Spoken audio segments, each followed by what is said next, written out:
बिस्मिल्लाहिर्रहमानिर्रहीम। इय्याका नअबुदु व इय्याका नस्तईन। जनाब महमूद खान, वज़ीर आला पख्तूनख्वा, मुराद सईद, यूथ के रहनुमा, मेरे प्रोविंशियल मिनिस्टर्स, मेंबर्स पार्लियामेंट और मेरे स्वात के जुनूनी टाइगर्स, मैं आपका शानदार इस्तकबाल का शुक्रिया अदा करता हूं। सबसे पहले बल्दियाती इलेक्शन आ रहा है। मैं जो भी लोग सिर्फ आपने उनको वोट देनी है जो बल्ले के ऊपर खड़े हो,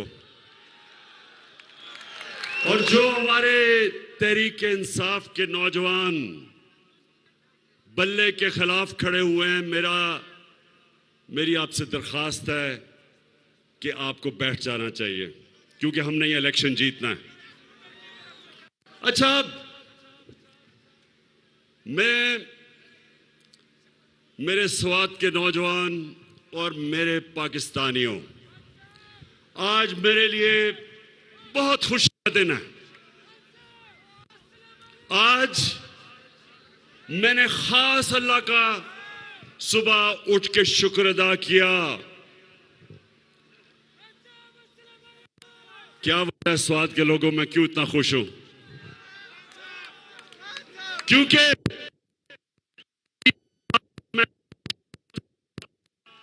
मैं और मेरी टीम, पाकिस्तान का फॉरेन ऑफिस, मेरा फॉरेन मिनिस्टर शाह महमूद कुरैशी, हमारा यूनाइटेड नेशंस में एम्बेसडर मुनीर अकरम, 3 साल से हम कोशिश कर रहे थे कि इस्लामोफोबिया के खिलाफ यूनाइटेड नेशंस में रेजोल्यूशन पास करें। अब नौजवानों, इस्लामोफोबिया क्या है? क्या चीज है ये मैं आपको समझाता हूं। 9/11 के बाद एक पूरी नफरत की लहर चली मुसलमानों के खिलाफ मगरिब में, और वो क्या थी? वो 2 वजह पे थी। एक कि उन्होंने दहशतगर्दी और इस्लाम को इकट्ठा कर दिया। दहशतगर्दी का कोई दीन नहीं होता, इस्लाम और दहशतगर्दी का कोई ताल्लुक नहीं, उसके बावजूद उन्होंने इकट्ठा कर दिया और मुसलमानों को ऐसे तासुर दिया कि इस्लाम की वजह से दहशतगर्दी है। एक ये, और दूसरा वो हमारे नबी सल्लल्लाहु अलैहि वसल्लम, उनकी शान में गुस्ताखी करते थे, और जो भी उसके खिलाफ मुजाहरा करे वो आजादी राय के नाम पे, फ्रीडम ऑफ स्पीच के नाम पे, वो और हमें बुरा भला कहते थे कि देखें ये बड़े तंग नजर है। 3 साल कोशिश की। OIC की मीटिंग में, इस्लामिक कॉन्फ्रेंस में, सबसे पहले 3 साल पहले मैंने अपने सारे मुसलमान मुल्कों को कहा कि हमें मिलके हर फोरम पे इसके खिलाफ बात करनी चाहिए। उसके बाद यूनाइटेड नेशंस की तकरीर, वहां जाके पहली दफा किसी पाकिस्तान के सरबराह ने इस्लामोफोबिया के खिलाफ बात की, और मुसलसल मैं कोशिश करता रहा। मेरे यहां नौजवान जब भी कोई नबी की शान में गुस्ताखी करते थे, सड़कों पे निकलाते थे, तोड़ फोड़ करते थे, लेकिन कोई फर्क नहीं पड़ता था। तो मैं इनको तब कहता था, नौजवानों, मैं ये केस लड़ूंगा और इंटरनेशनली मैं केस लड़ूंगा। और कल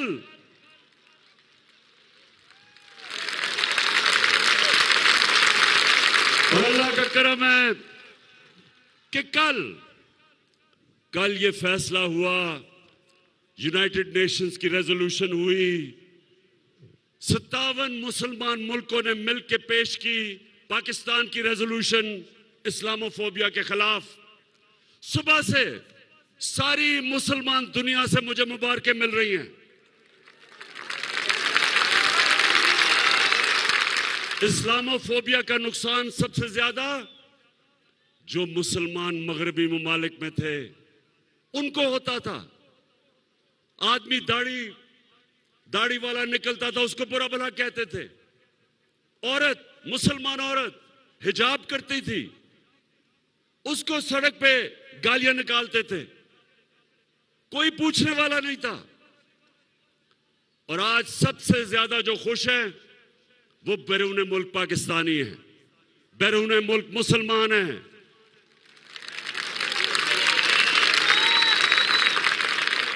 हिंदुस्तान में आज कल हिंदुस्तान में कर्नाटका की अदालत ने फैसला किया कि मुसलमान लड़कियां हिजाब नहीं कर सकती। इसको इस्लामोफोबिया कहते हैं कि मुसलमान लड़कियों को हिजाब करने से अदालत ने मना कर दिया, क्योंकि वहां एक तासुब वाली, तंग नजर वाली आरएसएस की हुकूमत जो इस्लाम के खिलाफ है, मुसलमानों के दुश्मन है, अदालत ने ये फैसला कर दिया कि औरत अपने सर पे चादर नहीं ले सकती।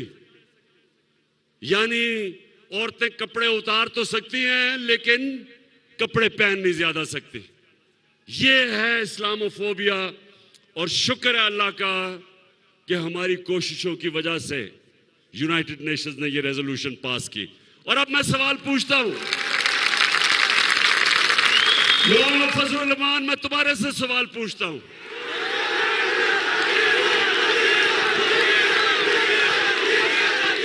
गलती हो गई, सॉरी, मौलाना नहीं फजलुर रहमान, क्योंकि मौलाना आलमे दीन की मैं इज्जत करता हूं। तो मैं फजलुर रहमान से पूछता हूं कि 30 साल से हर हुकूमत में आप शामिल हुए हैं, दीन के नाम पे सियासत करते हैं। मैं आपसे पूछता हूं कि कभी आपने किसी मगरबी रहनुमा के मुंह से एक लफ्ज भी निकाला इस्लामोफोबिया के खिलाफ, बल्कि किसी से बात भी की? जब हमारे मदरसों के बच्चों को आप निकालते हैं इमरान खान के खिलाफ, तो उनको क्या कहते हैं कि ये यहूदी लॉबी है। तो शर्म आनी चाहिए कि जिसको यहूदी कहते थे उसने वो काम किया है जो आपने आज तक 30 साल में नहीं कर सके। पाकिस्तानियों, ये 1973 के बाद 1973 में पाकिस्तान की असेंबली ने फैसला किया था कि जो लोग हमारे नबी सल्लल्लाहु अलैहि वसल्लम को आखिरी पैगंबर नहीं मानते वो मुसलमान नहीं हैं। ये 1973 की असेंबली ने फैसला किया था। उन्होंने कहा था कि कायदियानी जो हमारे नबी सल्लल्लाहु अलैहि वसल्लम को आखिरी नबी नहीं मानते वो मुसलमान नहीं है, वो अक़लियत है। ये उसके बाद ये सबसे बड़ा काम हुआ है मुसलमान दुनिया के लिए कि आज यूनाइटेड नेशंस ने तस्लीम किया है कि इस्लामोफोबिया के खिलाफ दुनिया को आवाज बुलंद करनी चाहिए। और 15 मार्च हर साल इस्लामोफोबिया का दिन बना दिया गया है। और सवाल करोगे, मैं पूछता हूं, इन पिछले 35 साल में जो 3-3 दफा वजीर आजम बने, मैं इनसे पूछता हूं कि कभी आपने यूनाइटेड नेशंस में इसके खिलाफ बात की? कभी आपने OIC में बात की इस्लामोफोबिया के ऊपर? और खास तौर पे नवाज शरीफ जब आप पर्चियां पकड़ के अमेरिकी सदर के सामने बैठे हुए थे तो एक पर्ची इस्लामोफोबिया की भी पकड़ लेनी थी, एक कश्मीर की भी पर्ची पकड़ लेनी थी। लेकिन जो गुलाम लोग होते हैं वो उनके कोई अकीदा नहीं होता, बिलीफ सिस्टम नहीं होता, उनका सिर्फ इस तरह के लोगों का जिनका पैसा खुदा होता है, जो पैसे की पूजा करते हैं, उनकी कांपें टांगेंगी अमेरिकी सदर के सामने। इंसान को, स्वाद के लोगों, ला इलाहा इल्लल्लाह इंसान को आजाद करता है। जब आप ये फैसला करते हैं कि अल्लाह तेरे सिवा किसी के सामने नहीं झुकूंगा, आजाद हो जाता है इंसान। हमने, मेरे साथ जो चले थे 25 साल पहले, हमने अपनी तहरीक इंसाफ का नस्बुल ऐन रखा था, इय्याका नअबुदु व इय्याका नस्तईन, कि अल्लाह तेरी इबादत करते हैं और सिर्फ तेरे से मदद मांगते हैं। इसलिए इमरान खान अमेरिकी सदर हो या दुनिया का जो भी सदर हो, उसके सामने आंख में आंख डाल के बात करता है, झुकता नहीं है, पर्चियां नहीं पकड़ता, क्योंकि अल्लाह के सिवा कोई खुदा नहीं है।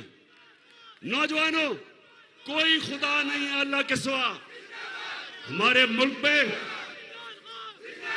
जब 2008 से लेके 2018 तक ये दो जमातों, पीपल्स पार्टी और नून लीग जब इक्तदार में थे, 400 ड्रोन हमले हुए पाकिस्तान पे, 400।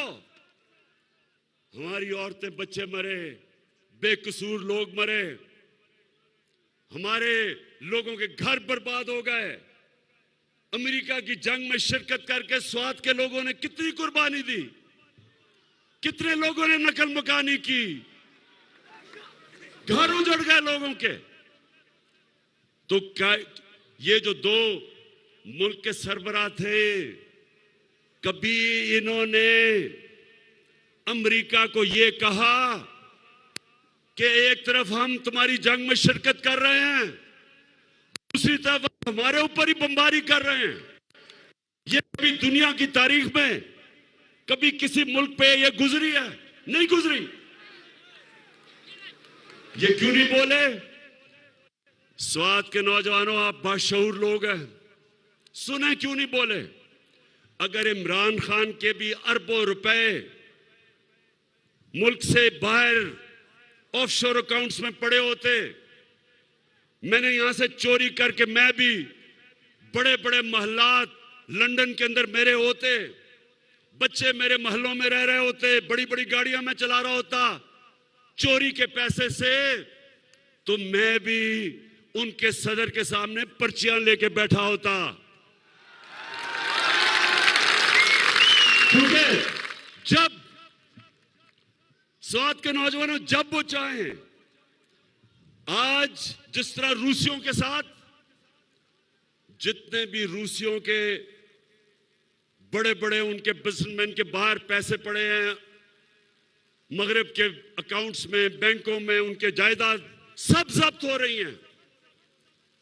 तो इनको भी पता है कि जिधर इनके पैसे पड़े हैं, इनके महलात हैं, जब चाहे वो इनको जब्त कर सकते हैं। इनके पैसे ने इनको गुलाम बनाया है, इनके चोरी के पैसे ने इनको झुका दिया उनके सामने। और इन्होंने इस कौम को, जो एक अजीम कौम है, इन्होंने हमें भी अपनी हरकतों से हमें दुनिया में जलील किया है। ये सुन लें कि एक कौम, 100 गीदड़ों की कौम जिसका सरदार शेर हो, वो जीत जाएगी। 100 शेरों की कौम जिसका सरदार नवाज शरीफ की तरह गीदड़ हो। हमारी एक अजीम कौम है, ऊपर करप्ट जब लोग बैठे एक तो पैसा चोरी करके बाहर ले गए, कौम को मकरूज कर दिया। 10 सालों में इनके 4 गुना ज्यादा कर्जा बढ़ा पाकिस्तान का, मुल्क को मकरूज कर दिया। बाहर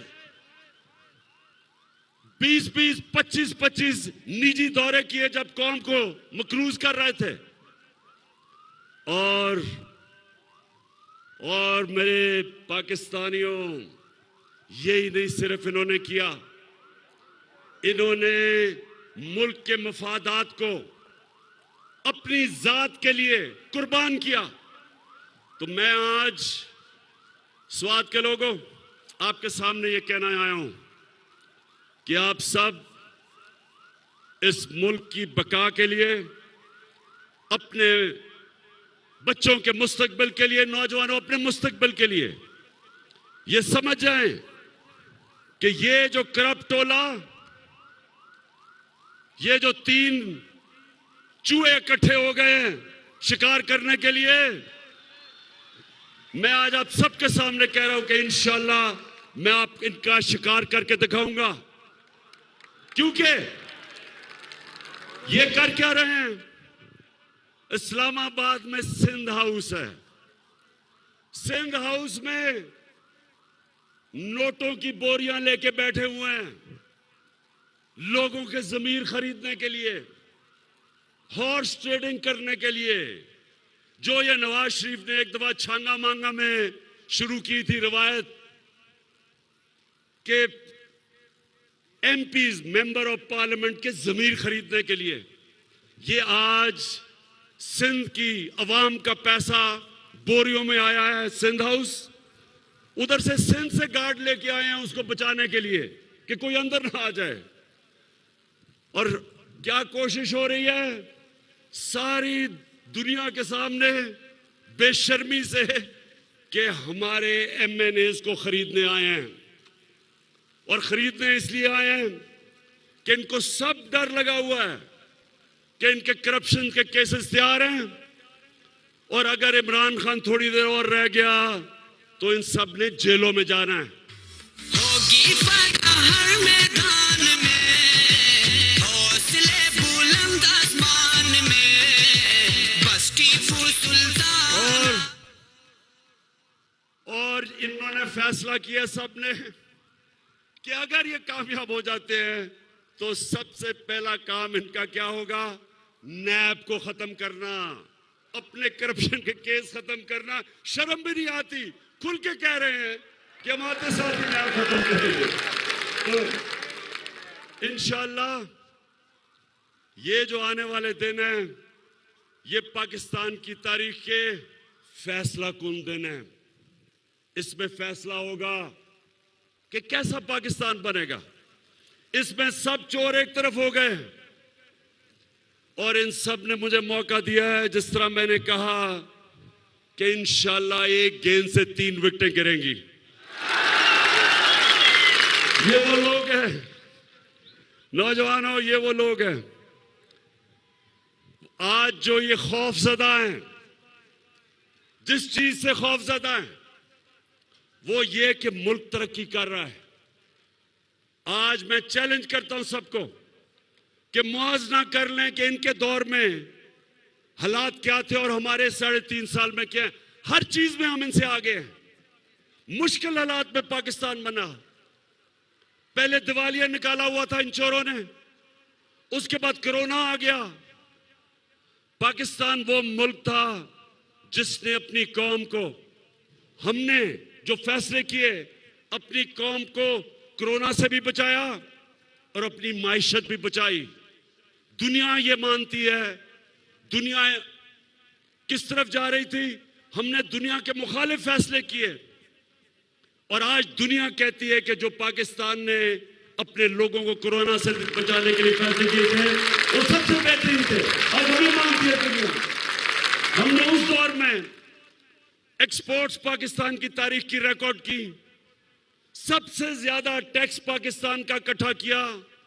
उस टैक्स से 10-10 रुपए हमने पेट्रोल और डीजल कम किया, 5 रुपए यूनिट बिजली कम की। हमारी टेक्सटाइल की रिकॉर्ड एक्सपोर्ट्स इस मुल्क के अंदर कभी इतना ज्यादा ज़राअत के अंदर पैसा नहीं आया। गंदम की रिकॉर्ड, मकई रिकॉर्ड, चावल की रिकॉर्ड फसल। वो मुल्क जिसके जो ज़राअत का मुल्क था, पहली दफा किसानों को इस तरह का पैसा मिला। आईटी जो नौजवानों का जो मुस्तकबिल है, रिकॉर्ड आईटी की एक्सपोर्ट्स की। मैं चैलेंज करता हूं, हर चीज में हम इनसे आगे हैं। हम वो हैं जिन्होंने पहली दफा अपने बच्चों का मुस्तकबिल सोचते हुए मौसम की तब्दीली को बचाने के लिए पहले 1 अरब दरख्त पख्तूनख्वा में उगाए, अब 10 अरब दरख्त सारे पाकिस्तान में उगाने जा रहे हैं अपने बच्चों का मुस्तकबिल बचाने के लिए। 10 डैम्स शुरू किए हैं पाकिस्तान में। 50 साल के बाद बड़ी डैम्स बन रही हैं। मुमन डैम 2025 में जो सारे पेशावर के इलाके को इनकलाब आ जाएगा, वहां ज़राअत में भी पेशावर के लोगों को पानी भी मिलेगा। उसके बाद दासू डैम, उसके बाद बादशाह डैम 2028 तक बनेगी। जो पाकिस्तान का जो पानी है, जो रिजर्वोयर है, वो दुगना हो जाएगा। इससे और जमीन काश्त में आएगी, इससे और ज्यादा इंशाल्लाह अनाज इस मुल्क में होगा, इससे इंशाल्लाह और खुशहाली आएगी। तो आखिर में स्वाद के लोगों, जरा मुझे अब आपने हाथ उठा के बताना है कि क्या अभी हाथ नीचे करो, अभी मैं बताऊंगा। क्या आप तैयार हैं कि एक गेंद से मैं 3 विकेटें गिराऊं? और ये जो लोग हैं, नवाज शरीफ बाहर बैठा है। अच्छा ये जरा सुने, कभी अपने टेलीफोन के ऊपर कभी गूगल करके देखें कि कभी हुआ है 3 दफा मुल्क का प्राइम मिनिस्टर, उसके बच्चे बाहर बैठे हैं, अरबों रुपए की प्रॉपर्टीज में बैठे और कहते हैं हम पाकिस्तान के शहरी नहीं। बेटी के नाम में 4 बड़े बड़े लंदन के महंगे इलाके में घर हैं। एक अभी तक रसीद नहीं बता सके कि पैसा किधर से आया, क्योंकि चोरी का पैसा है। उसका जो मुंशी इसाक डार, वो भी बाहर बैठा है, उसके बेटे भी बाहर, अरबोपति सारे। इधर हमारा जो 3 के साथ जो शक्ल नजर आती है सूट पहन के, वो सूट इसलिए पहनता है कि जब वो यूरोपियन को मिलता है या अमेरिकी एम्बेसी से लोगों को मिलता है तो बताता है कि सर मैं भी आप ही की तरह हूं, देखिए मैंने सूट पहना हुआ, मैं अंग्रेजी बोलता हूं। तो शोबाज के आपको पता है मकसूद चपड़ासी कौन है? कौन है मकसूद चपड़ासी? मकसूद चपड़ासी वो है जो शहबाज शरीफ की चपड़ासी बना हुआ था। एक दिन उसको पता चला उसके बैंक में 375 करोड़ रुपया आ गया है और बाकी जो नौकरों के नाम पे 1600 करोड़ रुपया आया। तो जब से अदालत में पूछ रहे हैं कि जी पैसा किधर से आया, तो कभी शहबाज शरीफ की कमर में दर्द हो जाती है, कभी उसका वकील भाग जाता है, डेट्स पे डेट ले रहा है। इसको भी डर लगा हुआ है कि अगर ये इमरान खान रह गया तो ये अगले 2-3 महीने में ये भी जेल में जाएगा। तो ये सारे मुजरिम और मुल्जिम इकट्ठे होके अब कोशिश कर रहे हैं पैसे लगा के कि किसी तरह लोगों को खरीदे। तो मैं इलेक्शन कमीशन से भी वैसे आज पूछता हूं कि ये जो आपके सामने हॉर्स ट्रेडिंग हो रही है, क्या ये आइन के अंदर इजाजत है? क्या दुनिया की कोई जमहूरियत इसकी इजाजत देती है? क्या कभी बर्तानिया में कभी आपने सुना है जिधर से हमने जमहूरियत लेके आए हैं, कभी सुना है कि बर्तानिया में इस तरह की हरकत हो? तो इससे क्या साबित होता है? और मैं आखिर में अपनी तकरीर खत्म करते हुए कुरान की वो आयत आपके सामने रखता हूं जिसमें अल्लाह मुसलमानों को हुक्म करता है अमर बिन मारूफ व नहीं अनिल मुनकर कि तुम, और पूरी आयत है कि तुम सबसे अजीम कौम मैंने पैदा किया दुनिया की इमामत के लिए, क्योंकि तुम अच्छाई के साथ खड़े होते हो और बुराई के खिलाफ खड़े होते हो, अच्छाई के लिए जिहाद करते हो और बुराई के खिलाफ जिहाद करते हो। जो लोग ये तमाशा देखते हैं कि चोरी के पैसे से सियासतदानों को खरीदा जा रहा है, 20-20 करोड़ आपने उनके ज़मीर की कीमत लगा दी है, तो कौम के ऊपर लाजम हो जाता है कि कौम इसके खिलाफ खड़ी हो। लिहाजा 27 तारीख को जो मैंने इस्लामाबाद में इंसानों के समुंदर को दावत दी है, उसको इस कुरान की आयत के ऊपर दावत दी है, अमर बिल मारूफ। मैं चाहता हूं मेरी कौम निकले और इस्लामाबाद में पहुंच के बताए दुनिया को कि हम सच के साथ खड़े हैं, हम अच्छाई के साथ खड़े हैं, हम इन चोरों के खिलाफ खड़े हैं, हम इन डाकुओं के खिलाफ खड़े हैं, हम इन मुनाफिकों के खिलाफ खड़े हैं, हम इन अमेरिका के गुलामों के खिलाफ खड़े हैं। पाकिस्तान जिंदाबाद।